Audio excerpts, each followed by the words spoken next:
how great has this been? We're so thankful to be part of this community. And now that we have all you other friends, I put something in the Facebook yesterday about how the one thing that's missing is the hallway conversations, right? Yeah. And like little bits of networking. So we would like to get to know you a little better. So feel free to contact us on social media. We are at 10K Dollar Day on Instagram and Twitter. And also our email is very easy. It's 10kdollarday@gmail.com.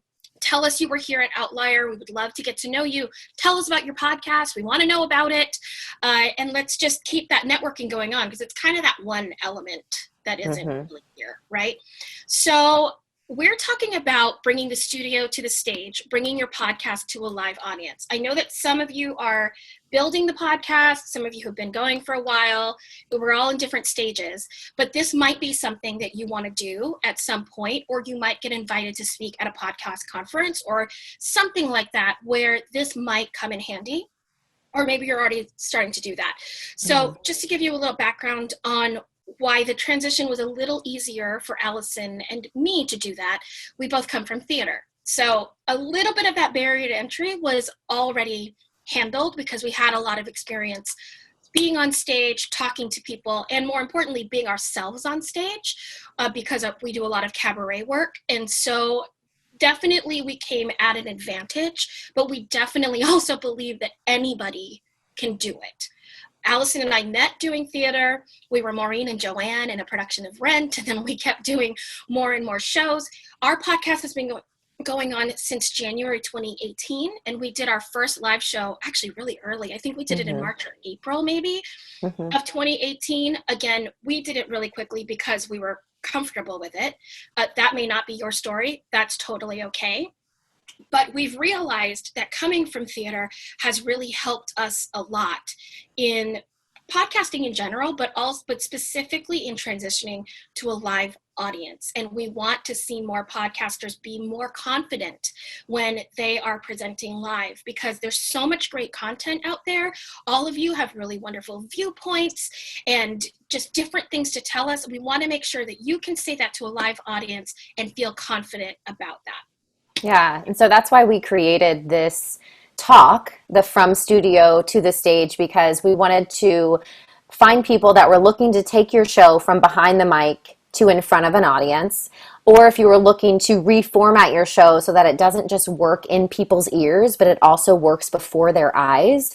So we put together in the next 30-40 minutes or so 3 steps that we think are really important to go through to get that podcast from behind the mic to in front of an audience. So really quickly, we're going to go through these 3 steps and kind of talk you through that. One is prepare yourself, prepare your content, and then prepare the market. So we're going to talk through all 3 of those things. That's right. I am watching the chat, everyone. So if you have any questions, feel free to put that in there, because we would love to address them. If I think it's going to just happen naturally in what we've already prepared, we'll just do it then, and then we'll address all the rest of the questions at the end. But absolutely feel free to do it throughout. And if there's something that's really germane to what we're talking about in that second, we can definitely go back and forth. And if that happens, just be flexible. We might go on a tangent just for a second because we want to be able to address all these questions. But we have a plan, and we will go through our itinerary. No worries. That's right. So we're going to get started. Get your pens and papers ready. Take some notes. So the number one thing we want to talk about is preparing yourself. So there is a clear separation between podcasting behind a mic and then actually talking to an audience on stage, because the energy is different. And so you have to approach it differently. So we created 5 P's that will help you prepare. So the first P that we want to talk about in preparing yourself is pace. And we're also going to give you some examples so that you understand exactly what we're talking about. So with pace, think about if you speak too fast, you might sound nervous. Lulu's going to demonstrate. Oh, Romeo, Romeo, wherefore art thou, Romeo, deny thy father and refuse thy name? Okay, so A, I didn't understand half the things she said. Probably because it's Shakespeare, but also because she was speaking fast. And two, it just sounds like she has this uncontrollable energy and it makes the audience nervous, which is what we don't want to do. We never want to make the audience nervous. So make sure you're not speaking too fast. Also, if on the other side of that, if the pace is too slow, then you're going to sound unsure. Deny thy father and refuse thy name. Mm-hmm. So I'm sure everyone is bored, just like me. Thank you for all the hand raises. So again, she sounded unsure. Again, it makes us nervous. So we have to make sure that we use the pace to keep the audience engaged throughout the entire presentation. The second P is pitch. Now, we're not talking about volume. Volume is how loudly or softly you're speaking. That's completely different. Pitch is how low and how high you speak, right? So Alison and I come from theater. We're singers. We are used to exercising that range. We go down to talk about something authoritative, and we talk up high when we're excited about something. And that is absolutely a little bit exaggerated from where you're going to want to go, but it really works. For instance, if you pitch your voice too low, nobody will be able to hear and understand you. Oh, Romeo, Romeo, wherefore art thou, Romeo? Deny thy father and refuse thy name. Yep. Or if you speak too high, you sound nervous. Oh, Romeo, Romeo, wherefore art thou, Romeo? Deny thy father and refuse thy name. Booked. Am I right? She's booked. So you want to use sweet spots of your range to convey emotion and heighten the story. There's definitely a deeper dive to go into here. There are certain parts of your voice that will make you feel more confident. There are certain parts of your voice that will make you feel more passionate, things like that. And a coach can help you do that. And there's also ways to project your voice that is not that where you won't lose your voice. So there's a little bit of a deeper dive to go into there, definitely. But that's just a little look into that. Look. Okay, so our third P is pauses. So you want to build pauses into your speech, but use them sparingly, because if pauses are too short, it's going to sound like you're scrambling for words. Lou? Romeo, Romeo, wherefore art thou, Romeo? Deny thy father and refuse thy name. Okay, see, we were just like, you ever listen to someone do that? You're like, where are you trying to go with this? Or you know what they're going to say before they say it. Yeah, it's really annoying. So we want to make sure that we time the pauses to create this sense of like intrigue and curiosity. Lou? Oh, Romeo, Romeo, wherefore art thou, Romeo? Deny thy father and refuse thy name. You guys. I'm hooked. I want to know, why is Romeo denying the father? Why should he do it? I want to know more, right? I'm already pulled in because her pauses were well timed. Oh, well, thank you. I do see that someone's asking about vocal exercises. So after we get through the P's, let's talk about that, Allison. So it's all still in prepare yourself. Absolutely. Cool. So let's go on to the next P, which is passion. Ooh. Passion. It's an all-important quality. You have to be the biggest fan of your content, because if you are not excited about your content, there's no way you can convince the audience to be excited about your content, right?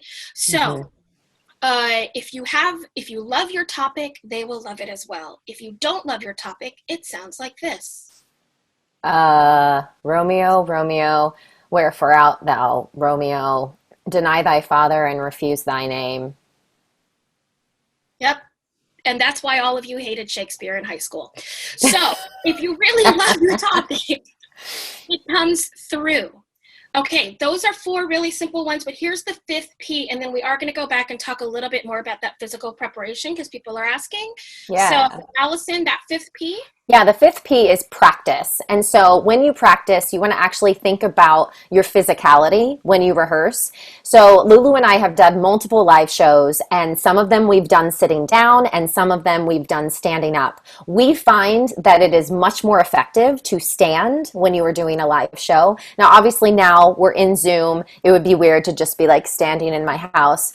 But we have found if you're in front of a live audience, it's really effective to stand up because it immediately gives you this sense of authority. It gives you this confidence where everyone is like, oh, I came here to watch something. So we find that standing is a really big thing. So practice that. Practice your physicality.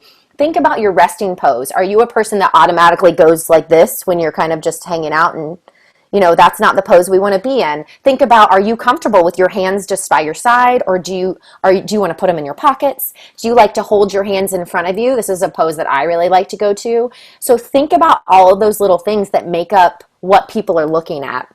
And then also, when you decide to move in your presentation, make sure you're moving with purpose so that when you move, it looks confident and it doesn't look fidgety at all. So just practice your physicality is a really big thing. Mm-hmm. Remember that you are leading the audience in how they should feel about the material. Mm-hmm. So when we talk about standing versus sitting, it's very similar to me sitting up, right, and talking to you now, as opposed to like this.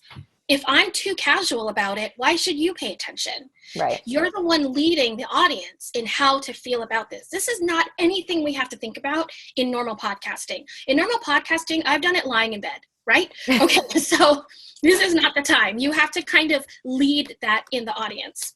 One thing that we always recommend is filming yourself, which is going to feel weird if you've never watched yourself on film. I totally get it. It's really self-conscious. It's terrible. But it helps a lot because, for instance, I'm a swayer. If I'm waiting for a subway, I always like put my weight on one leg and then the weight on the other. It's just a natural thing I do. So does Alison, actually. We're both swayers. That is something I had to let myself be still when I started doing camera work, because this is not cool on the camera, right? That would make you seasick. In the same sense, regardless of why you're swaying, sometimes you just sway. But it can lead people to think that you are not as confident. It can look like you're less grounded. I'm not saying this so that you film yourself and then tell yourself you're going crazy and you're terrible. That's not what I'm saying. But it really helps to see it and pick one thing that you think, oh, that seems to the audience, the perception is that I am not as confident, because we want to make sure that you feel grounded. Again, there's a deeper dive here as well.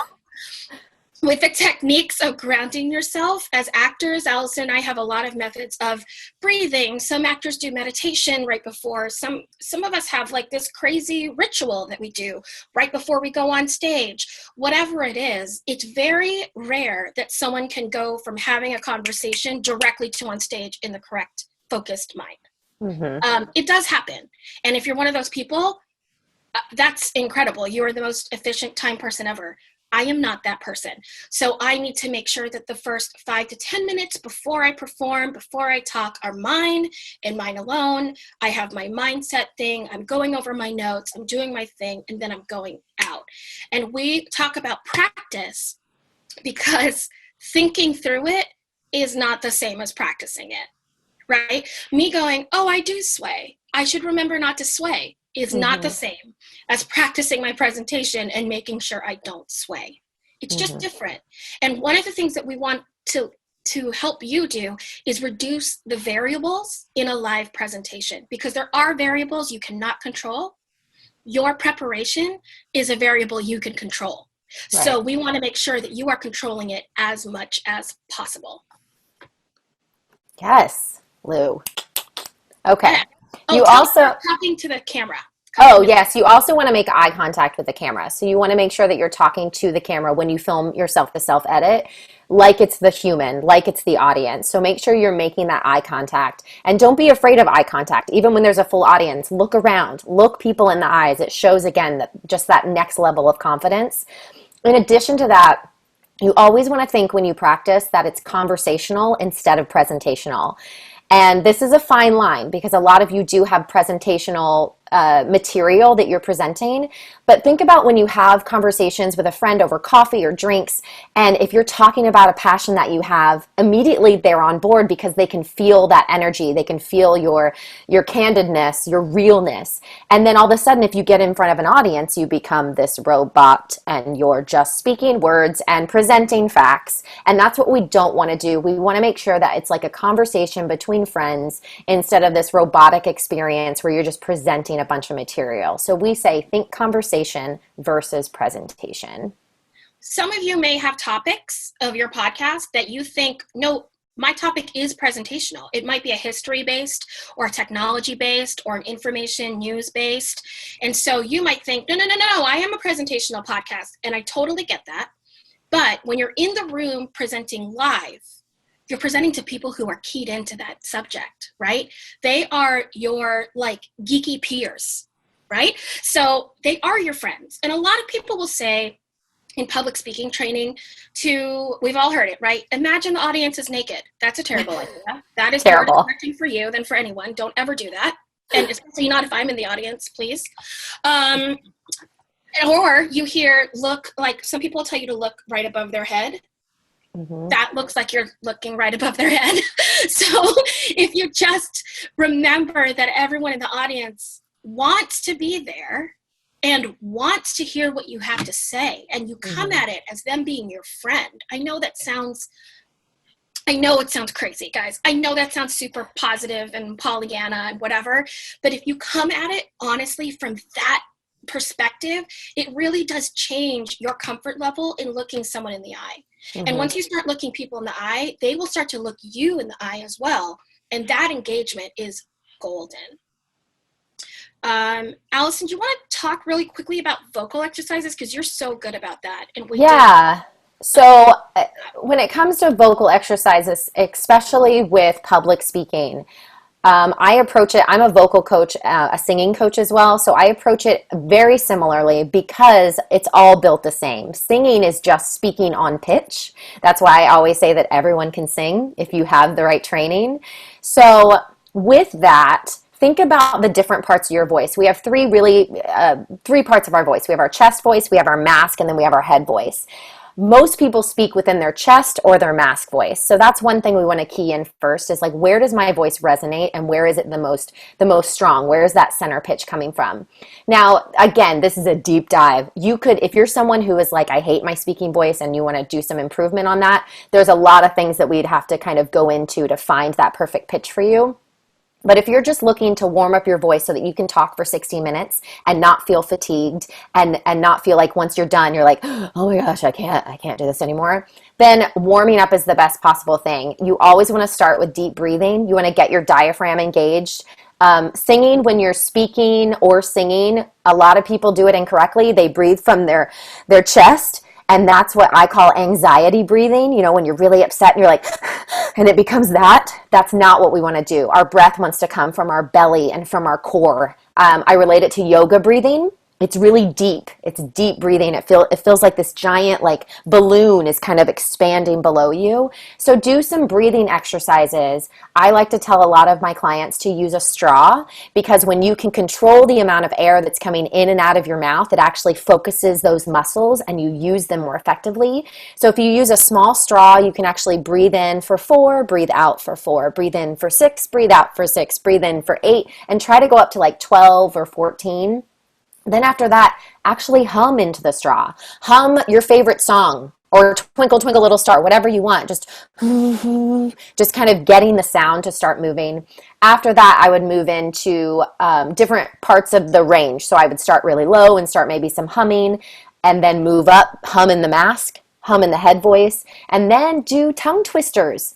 For public speaking, tongue twisters are such an important thing. Find some of your favorite ones out there, and it's not about speed, it's about articulation. So really articulate all of those words and find the best ones that work for you, and then do that on a regular basis. And again, record yourself. Did you understand what you said? Do you need to slow down? Do you need to speed up?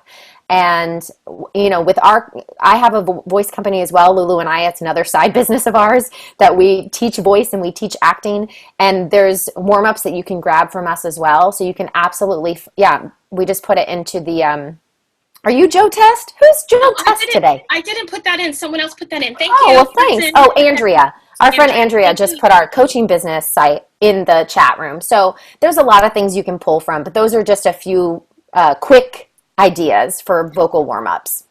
I'm sure that some of you are like, I talk all the time, I don't need a vocal warm-up. True, you've survived this long. However, it really actually comes in handy at conferences, especially when you've been networking all day and you've been sitting all day. So as vocal teachers, we always talk to our students about how the voice is a muscle. So it's kind of like sprinting after having sat for 2 hours. right? So you have to have that warm up and that cool down if you want to have full faculty of your voice for those 3 to 5 days.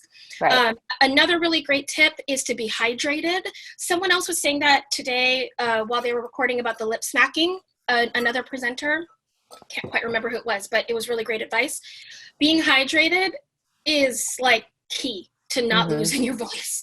Just be hydrated, have water with you all the time, that kind of thing. Those are some really basic tips about preparing the body for that. But let's move on. I saw the other questions. I saw one from Roger.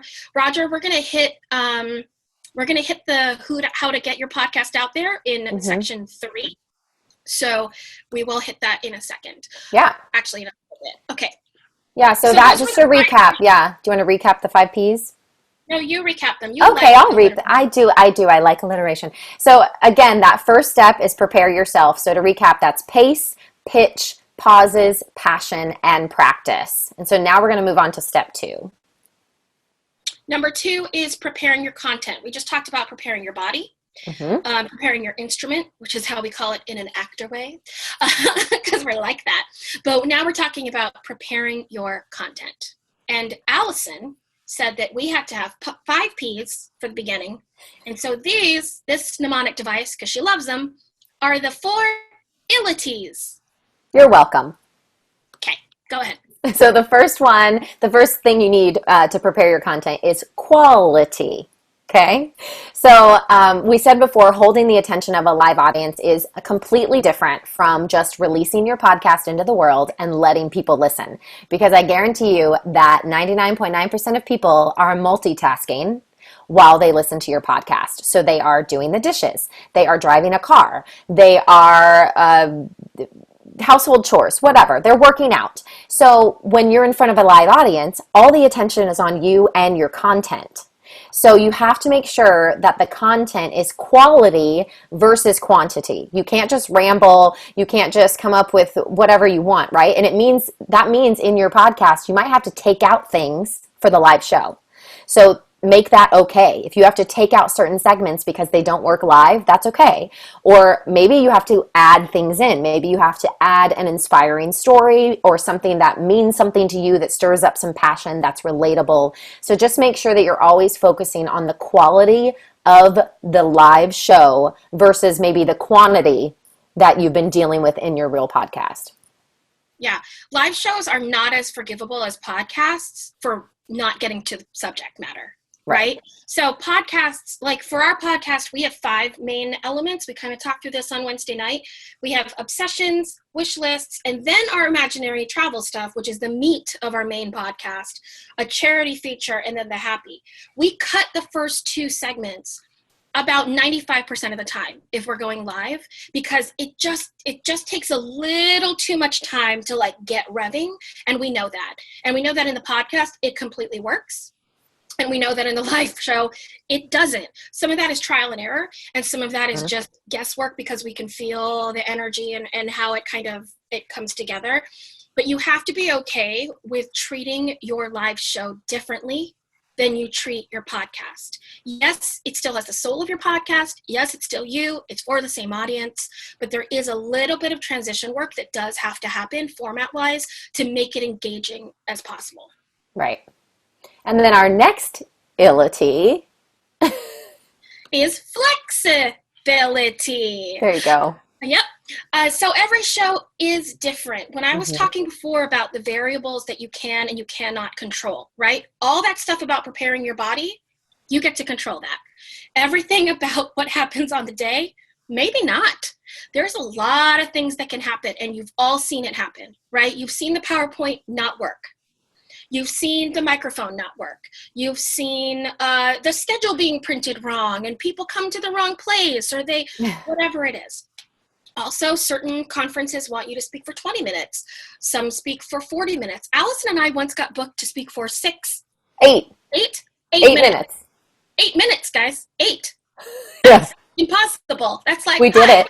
Right. We did it. But it took a lot of what? Practice. So the time limits will be different, all of that kind of stuff. Also, there's something really great about that. So don't let yourself be scared of the variables you can't control, because the variables you can't control are what make it special for that. There is an idea in theater that is different than film and TV, that what is happening in that theater, I mean, I'm going to get really sad because theater's like dark right now, so now I'm going to get really sentimental. But there's this feeling that what's happening on stage and in the audience will never happen again, because you have those individual people in the audience. They all have their individual energies. They all have their individual days. You have the people on stage. You have the people working backstage. And so that particular experience will be different than the show tomorrow, even if the show is completely different. Also, if Alison and I are in a show, she might deliver a line differently. And then it changes how I deliver the line back because I'm present and I'm in that moment. That you can translate that into a presentation as an opportunity. Right? So if the audience is like really crazy happy and they're not settling down and you can't get their attention, and they've come in from lunch or something, right? Like you're the first speaker right after lunch and people are dragging in one by one and they're still talking as they come in the room. You have to figure out how to adjust for that energy, because what happens if you're scheduled last in the day? Right? Last on day 2, which is a really tough time because people are like, oh, I can go to the ones tomorrow. I'm tired. I just met this person at lunch. I want to network with that person. So I'm just going to skip that, or I'm not really into it. There are certain moods that you will have to adapt to in the room. That is not an obstacle. That is an opportunity. I promise. If you let yourself be flexible, you have to be flexible, because again, those are variables you cannot control. Yep. You have to be ready to pivot. If the PowerPoint doesn't work, can you do your presentation? If the mic system doesn't work, is your voice warmed up enough to project without the mic? There's those warm-ups again. There's a lot of different things that you cannot control at all. And you have to be in that flexible kind of way. A lot of that deals with how well you've prepared. So that you're confident adapting your material to that. And then it's preparation plus mindset equals flexibility. I made that up. I just made that up just now. Don't write that down, because I don't think that's. I'm writing it down. I'm going to use it in our next speech. This is going in the final draft. I can't. All right, you're up next. All right, so the next ability is approachability. So we are firm believers that you need to sell your content, not yourself. So don't be the person that the whole presentation is you bragging about who you've worked with and all the things that you have and all the followers, because immediately the people in the audience are going to go to your social media. They're going to check you out, and then I guarantee you somebody in the audience has more followers than you. So they're going to immediately be turned off and be like, well, they don't really have anything that I need to hear. So don't feel like you have to brag. Just know that you're an expert in what you're talking about, and woo the audience, court them, love them, make them love you, okay? It's just be on a date with them. Put your phone down on the date. Look them in the eyes and have just a moment, like share a moment and woo them. Make them come to you. Don't feel like you have to put it all out there on the first date, right? Am I right, Lou? Am I right? Are you right about putting it all out there on the first date? Well, I said that. I said that wrong. Yeah. No. We're going to move past the metaphor. We're going to move past that. Okay, so right. What we're talking about is selling your content. Yes. Not yourself. Your content will sell you. You don't sell the content. Does that make sense? So your content has to come first. One of the things that we deliberately designed in this talk is that we didn't front load you with our numbers, what we do, where we've performed. We wanted to put it inside the talk as examples so that they actually meant something when we told you where we performed, all that kind of stuff. So it just lets them in a little bit more. Sometimes if you front load your credits right up front, I know why you're doing it. You want to establish credibility, and sometimes it can end up establishing a wall. So you never want to do that. Yeah. Or if you feel better, live your life. Live your life, guys. No, Right. don't do it. No, but with that, I'm going to tell them another don't. Make sure I'll just say all the things not to do, and then you make them sound much better. It's really the things that annoy Allison at conferences. Here we go. This is why we've all come here.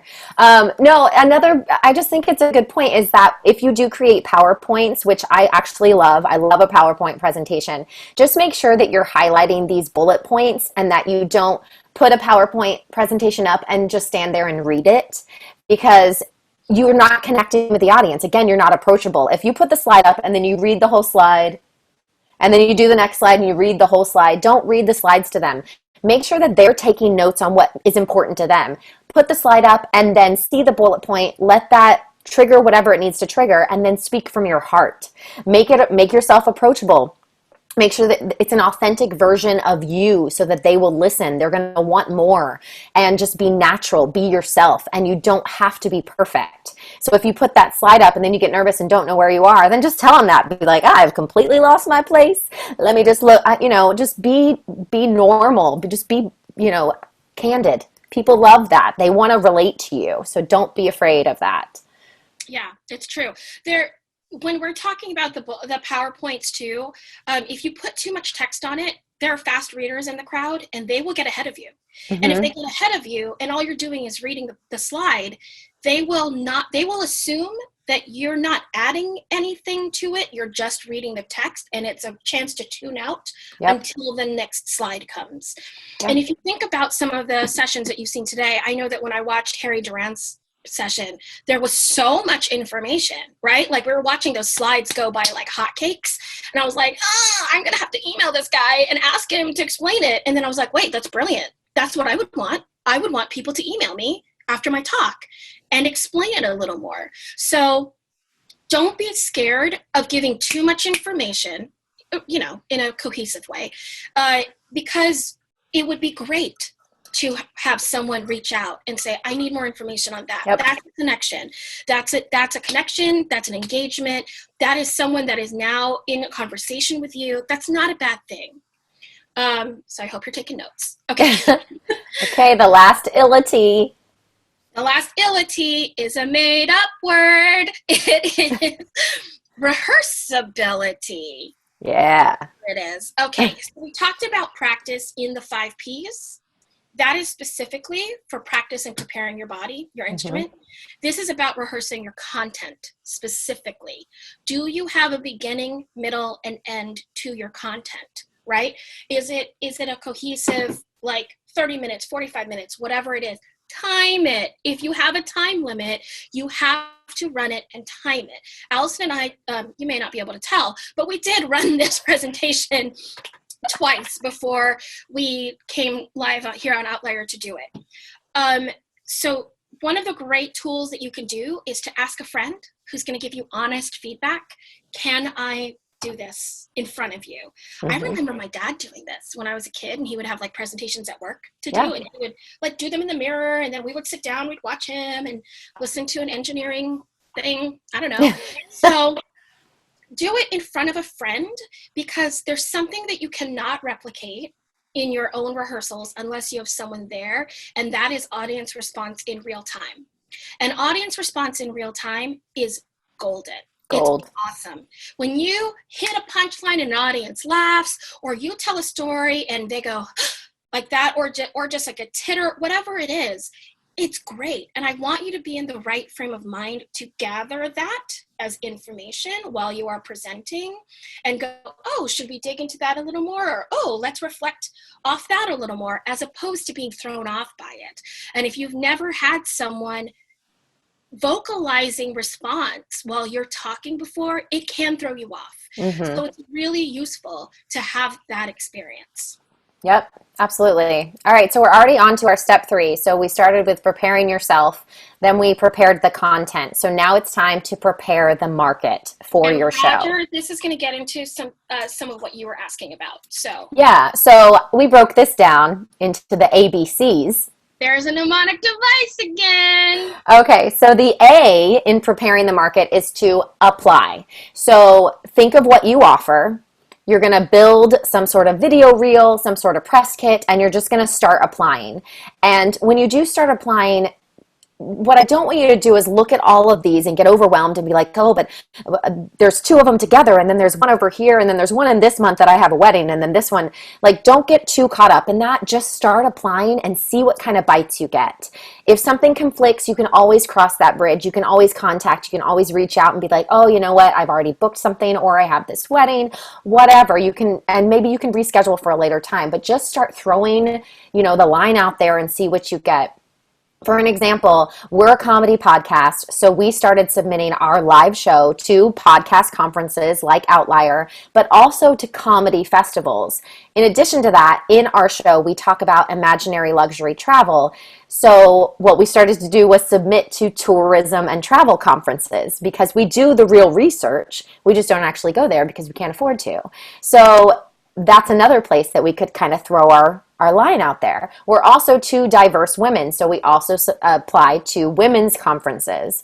So think about what all you offer and how many boxes you can tick and just start applying to anything that's out there. And I guarantee you, whatever your podcast is about, there's a conference about it.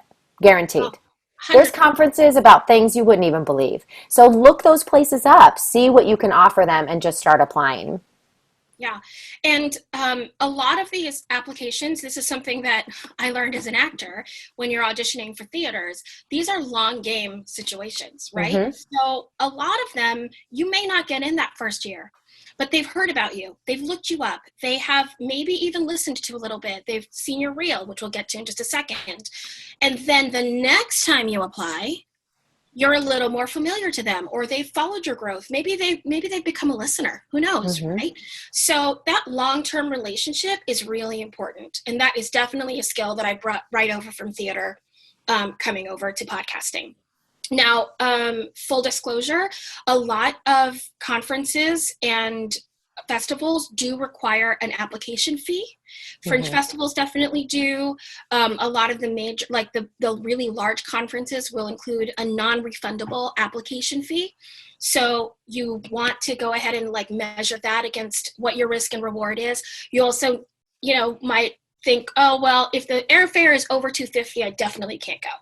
Or if, create some limits for yourself financially maybe, but don't let it stop you from just seeing what's out there mm-hmm. and seeing how far you can get, because it can be really, really useful. Okay, the B of the ABCs. A was apply. B is branding yourself as a live speaker or performer. Alison, you want to start pulling up that YouTube? Absolutely. Okay, cool. So what we did when we first started applying to be speakers is we created a YouTube channel. It kind of happened in tandem with some other things with our podcast, but it was really helpful because a lot of the conferences ask for video footage. And if you already have it done, then it's much easier. You never want to this is from theater, you never want to prepare your audition for the job. You want to have audition material ready before you hear about the job, right? Mm-hmm. So right now, Alison has pulled up our YouTube channel, and you can see what we started to do is we started to do one episode per month videoed. Videoed? Mm-hmm. That's not the right word. You guys know what I mean. On video. Now, we do have access to some filming equipment, and so that's the reason that ours looks like we're doing a talk show, because that's what we wanted. Mm-hmm. A lot of podcasters, when they're first moving into video, just choose to put like a static video camera in the corner. That's kind of like the Joe Rogan type of way. That also could work, but it's not as engaging, and it definitely doesn't show them that you can do a live show. So you might want to consider making sure that you're facing out in the camera and you're engaging with the camera. Again, looking at the camera like it's a person, right? So you want to do all of that. And then Alison, can you pull mm-hmm. up that we made a trailer. We actually made a trailer in October after watching Mark Asquith's talk there, the one that goes from like refer to thing. We followed all his tips because they were mm-hmm. amazing. And we created a new trailer that we now send as part of our video package. So we're not going to do the whole thing, but Alison, can you play like maybe a little bit of it? Oh, sorry. Yeah, guys, if you come to our stuff, don't click the ad through because we make. Okay, but you can skip it. I'm going to skip it. Hi friends, I'm Alison Burns. And I'm Lulu Picart. And you've reached 10K Dollar Day, the comedy podcast about imaginary luxury travel. Yep, every Wednesday we release a new episode where we pick 2 places in the world and spend a fake $10,000 in one day. I don't know where Lulu's going. I never know whatever's happening with Alison. We're very different people, so it can be surprising how we spend our money or give it away. Our imaginary money. It's real. Yeah, you guys, if you're interested, you can watch that at another time. But we just wanted to show you that we did build something specifically, and what we did is we repurposed our trailer. So when we recorded our trailer, we decided to do it during a video session. That audio has been repurposed into our audio trailer that we updated in our Buzzsprout feed, and then we took that video, and now that becomes part of our press kit. Right. Which is really, really helpful. Also, because we have video of some of our episodes, Alison is able to take clips of that and put highlight reels together. That's also all accessible on our YouTube page. We also have a hidden page on our website where if people are looking, if we're shopping ourselves out, they can go to that website that is not a public page, and it has our reels and it has our press kit information there with our numbers and all that kind of stuff. It's worth saying too that Alison does all that ourselves. We are a DIY podcast. So you can do this on your own. We didn't know how to video edit. We didn't even know how to audio edit really when we started. So this is absolutely all Googleable information and skill sets that with a little bit of practice you can do. Yeah, it definitely takes some time. I started with iMovie, and then I now have upgraded to Final Cut. But you can absolutely learn it. It is trial and error, but just be gentle with yourself and watch other videos. I went to other podcast videos. I went to YouTube videos, and I just looked at their oh, I like how they did this. I like how they did that, and kind of pulled and mixed and matched even for our website. So get inspired and just start playing around, and also ask for help, because I know for us, if you want to email us, I will talk to you all day about podcasting. This is our passion. This is what we want to do. So if you want help along the way, absolutely reach out, and we can give you any and all advice that we may or may not have. Okay. So the different types of reels though. Sure. Application. Oh, right. So when you are submitting for a live show, a lot of times they're going to want to see something. They're going to want to see you doing something. That's why we say start to brand yourself as a live podcast if you're wanting to speak live. And some of these are going to want a 7-minute uninterrupted clip of you guys speaking or you speaking. So you're going to need to have that. Some of them are going to want short little clips, a 1-minute clip of everything you've ever done. So you're going to have to start creating stuff like that. But what I do is I create it and then I hide it as unlisted in our YouTube channel. And then I have a notepad on my computer in notes where I copy paste that link and I label it. So I say 7-minute uncut, and there's the link. 2 minutes uncut, there's the link. A 1-minute reel with a ton of different, here's the link. So that way, if I'm submitting, I've done the work once, I don't have to do it again. I just take that link and I plug it in. So it does take some work up front, but once you get those reels created, then it's just a matter of updating them. So, all right, we got to move. We got 10 minutes, Lou. Oh my gosh. Okay. So the only C in ABC is, Alison? Create your own audience. So what Lulu and I do, what Lulu and I do is a mix of stand-up and improv and scripted comedy. So about a year ago, we started offering office and house parties. So we realized that our audience was just a wide range of people. So we started offering these in-home parties, BYOB, and we'll come do a show for you and your friends, and it just builds our listener group. So think about this. Create your own audience. If you have a health and fitness podcast, don't just go to a health and fitness conference. Call a yoga studio. Throw a muscles and mimosa party. Have your friends throw one where you give some information and everyone drinks mimosas. I mean, I'd go.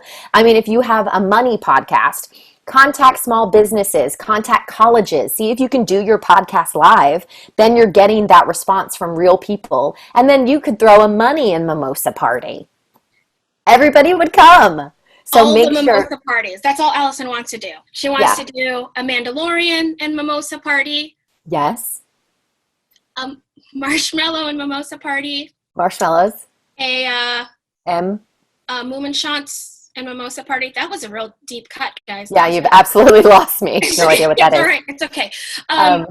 So this was an idea that we didn't realize was super out of the box when we thought of it. But as we've been talking to people, they've been really impressed with it. So this is such a great idea.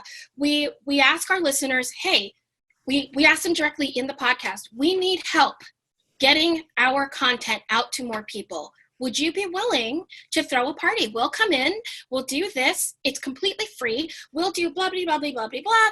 Everyone brings their food. This is kind of like when we first started doing the lives. Mm-hmm. And it also is an engagement with your listeners, right? It could also be a contest you run with your listeners.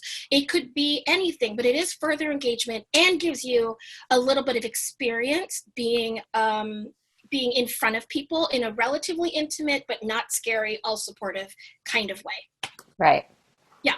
Okay, Alison, you want to pull the thing up? I do. We're going to do a recap because what does that mean? Oh, right. So as a recap, we just want to show you guys something. We had the prepare yourself, prepare your content, and prepare the market. And I know that we gave you a bunch of information and we didn't have any PowerPoints, but if you go to 10kdollarday.com/outlier, I will put that in the thing right now. Perfect. Right there, that will bring you to this page. It is not, you have to type in, it's not navigable. You guys know what I mean? Navigatable. Navigate to this page, you have to type in Outlier.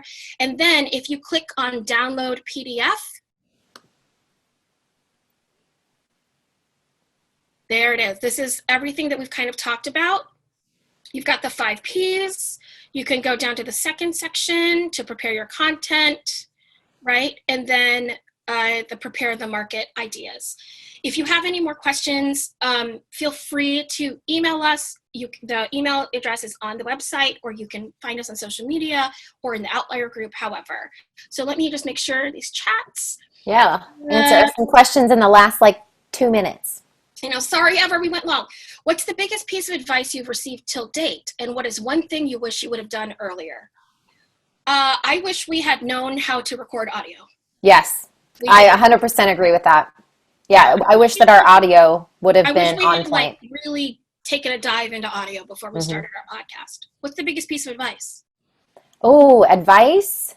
I think one of the best pieces of advice I got was to stop asking for subscribers and just ask people to listen and share. So stop using the word subscribe and just come at it from a sense of I just want you to listen and here's an episode idea. Listen to episode 122 or whatever. So stop being and please subscribe to my podcast, because it's not personable, and it's what we're preaching, be approachable. So I think that's a really good advice that I got, was stop saying the word subscribe and start asking people to listen and engage and share. Oh, sorry everyone. I was typing this to all panelists instead of all panelists and attendees, which is why I did not know that you didn't get that link. Sorry. We have a question. Would you recommend any training, storytelling, improv, and acting? You don't need it to start, but if you want to, you could call us. No, you can call it. Any acting coach will definitely have an ability to help you with this, especially one that does vocal work with singers, because they do a lot of breath work, which is really helpful. And if you have a local, some people like to go to Toastmasters. I don't know anybody my age that goes to Toastmasters, but I know it still exists. But honestly, if you can actually create a group, like Outlier could do this, right? Where we would get together on Zoom every first Friday of every month. Sorry, Ever, I'm giving you more jobs. First Friday of every month, and you practice presenting in front of people, right? So there are definitely ways that you can get professional coaching. And I mean, we're professional coaches, so we, of course, think that is really great because it can be tailor-made to you, and there's certain training. If that is not in your budget, there are certainly ways to do that through a support system. Yeah. What's the future of 10K Dollar Day look like in the next 5 years? I don't know. Because January 2018, we had 1 podcast a week, guys. And now we do 9. 9. Want to know 9 why? a week. Because Pat Flynn, who is the final keynote speaker here at Outlier, we were at a podcast conference and Buzzsprout, which hosts both our show and Pat Flynn, and we love Buzzsprout, got us an interview with him. And we said, we don't know what to do with this 15 minutes of footage. And then we started a Saturday interview segment to our podcast. And then we had 2. And then we went daily for the pandemic to keep our listeners engaged and give them a little joy throughout the day. So I don't know, in 5 years, maybe we'll just be live streaming forever. Yeah. I mean, before pandemic, we had also talked about doing more of a touring of the live show and getting people on board that way. But yeah, we just, in the next 5 years, you don't want to know what I think because I'm the big dreamer. No, she won't. Alison likes to say goals out loud and I don't. So that's why I'm holding my tongue. I'm literally biting my tongue because I know if I say it, you're going to get mad. Yeah, I don't want you to say it. All I will say is that when we started this podcast, we never knew we would be here. And so I don't know where we'll be in 5 years, but I'm excited to find out. But I know where we want to be. I didn't say it. I think that eventually this will be turned into a TV show. That's not okay. Goodbye, everyone. I'm going to stop and we're done. I just said to say it. I said it out loud. I said, don't say it. Oh, I thought you said go ahead and say it. That is not what I said. It glitched. It glitched. All right. If you have any more questions, we'd be happy to answer them. I know we're running out of time and all that kind of stuff. So if you have any questions that you just didn't want to ask out here or it comes to you later, for sure, go ahead and email us. I'm putting our email address right here in the chat. And we're very active on social media. We love to be engaged with people, and it's great connecting with you. So thanks guys. Ariel, for creating such an amazing community, and also for letting this be so accessible to people during the pandemic. I know that it was a really big risk, but I know that it has brought us all together. So yeah. Yay. $10K day. You guys were fantastic. Thanks. Listen, I hope that you guys know how much we love you and respect you and just love being a part of everything that you guys are doing. You spoke in Salt Lake City, right, on our physical stage. We invited you back to do this virtually and for your live show. But then you guys also took up real estate in one of our sessions. That's never been done before, right? You guys, it's never been done before. You guys have something special going on. Seriously, not just with your live show, but with these, with these tips that you just gave. I think it resonated with people, and it will continue to resonate with people because we're going to share it in our email and newsletter. We're going to share it in our group. So thank you for all you do. Thank you. I just want to say, everyone, as podcasters, you have such power with your listeners, and it's a really big privilege to be in their ears. And something that Alison and I are really proud of, I'm just going to super plug Thank You 5 really quickly, is at the beginning of the pandemic, one of our listeners was an ER doctor in Harlem, and he put in our Facebook group, he asked us, hey, can anyone bring coffee or food over to the hospital? And we sent that out to our listener group on Facebook, and we funded 2 coffee drops for him from our listeners. And that has now become an official nonprofit, which is crazy pants. But keep that conversation with your listeners authentic and engaged, and tell them that they mean something to you, because they will pull through for you if you have that authentic relationship with them, for sure. Yep. And you guys also helped with, we had a partner in Salt Lake City that kind of had a little bit of a health issue. His wife passed away, and you guys stepped up and organized a little bit of a fundraiser. And we were able to raise a little bit of money. We were able to send it to them. And you guys, that's the kind of people that you are. And so, of course, that's the people that we want in our community. You guys killed it. Thank you so much. Guys. Yep, we're going to catch you soon. And again, 2021.